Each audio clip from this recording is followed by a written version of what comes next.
I'm Professor Plott. And I'm Professor Page. People always ask us why we're dressed in lab coats. That's one of our most often asked questions because they associate that with science.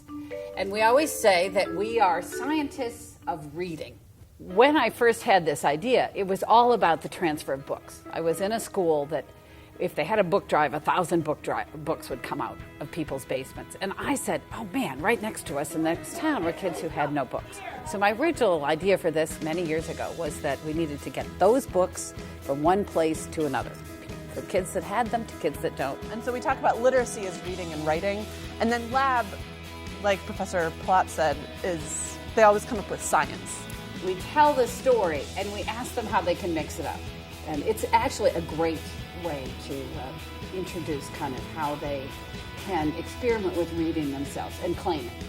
And then at the end, they get it because we've gone through a whole story and they've changed it. We do lots of different types of programs. So they change with each group. We have done small groups, and with that, we'll start with the story, do some adapting of that story, and then we do an activity. We've also done schools, and when we're in a school, we're maybe a little bit more academic, so we'll start with some purpose to the lesson. If we do an assembly at a school, that's a little bit different because we have a huge group. And so in that case, we'll use more of us doing it. And then we always pull the kids in.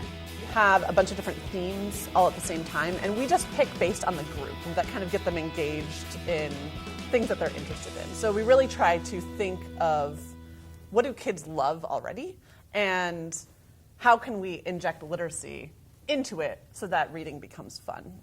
We've had amazing experiences with this, and really one of the most interesting things to me is that we're giving away books. My favorite thing is when a kid says, do I get to take it home? Because our primary interest is that kids choose books that they want to read.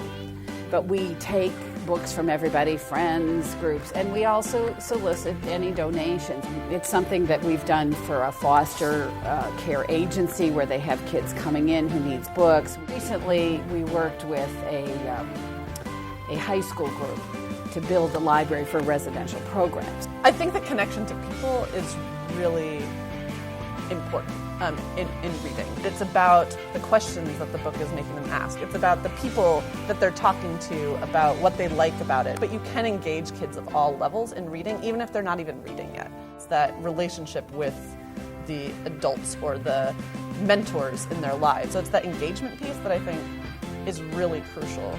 We're moving actually more in the direction of these interactive experiences. The most important thing that everyone should know is that there's a book that everyone can like to read. You may not have found it yet. And so we just want everyone to find a book that they love. I think it's something that we all need to do with kids, if you work with kids, is to ask them about what they're reading, because they want to share. We want them to claim their own reading. It's the passion. I want them to see my passion, and I want them to start figuring out that there is somewhere a passion for them, that reading is one way we see ourselves in another place or another world. I promise to love books, my whole life. My whole life. Yay!